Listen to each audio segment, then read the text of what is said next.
Hello and welcome to this assignment walkthrough video for the DHIS2 curriculum developed by Logical Outcomes.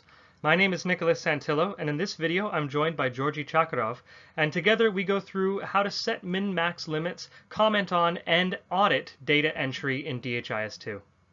Okay, I'm here with Georgi. Hey Georgi. Hi, hello Nick. Hey, and let's look at today the assignment for setting min-max limits to comment on and to audit data entry, yeah? So this is all kind of combined because it's in the same area, yeah? Yeah, exactly. Cool. So what we'll do is we are going to jump over into the data entry screen in DHIS2. And we've already selected one org unit. So this is the same as if you're entering data. You want to get to that same spot. And then once you are here, the trick to do all this is to just select one of your cells. We only have one here. And then double click on it. Double left click. And when you do that, you're going to get this nice little window that pops up. And do you want to kind of explain what we're looking at here, Georgi?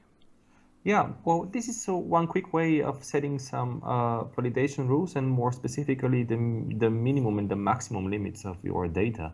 So it is a quick way that you can enter the lowest amount, the lowest number, or the data that you would like to exist in your for your data element, or the maximum limit. So for example, of course, before doing that, you should have a good idea of what are the expected limits of your data, and this is done just to prevent erroneous data collection. So just give you an example, you know that the lowest amount might be 10 and the highest amount might be, let's say, 260.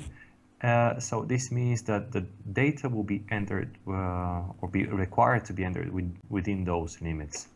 So you can actually add a comment here and say to your people, okay, it's a 1060 range, just something I'm making up right now, right?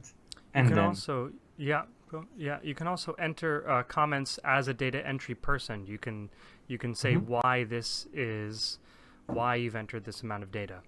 You know, I got this information from form number this, or you can say, I entered this, but I think it's wrong. You know, like I know that it's right on my form, but I think it was entered wrong at another place. You can kind of comment however you want, and then you can star it as well to make that comment stand out to your admin people. We have the history here, which shows a nice example of data that's been entered. And let's look at the audit trail as well, except that's the last thing. Yeah. So this is a great example of, we see that temporary added 7,000.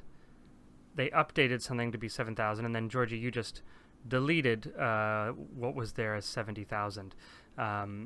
So you can easily go back into any data entry and see who entered the data, who deleted it, who updated it, so that you can see why something might have changed or why it might be wrong. And this connects to, once again, user roles, which we talk about a little bit later with Gillian Kerr.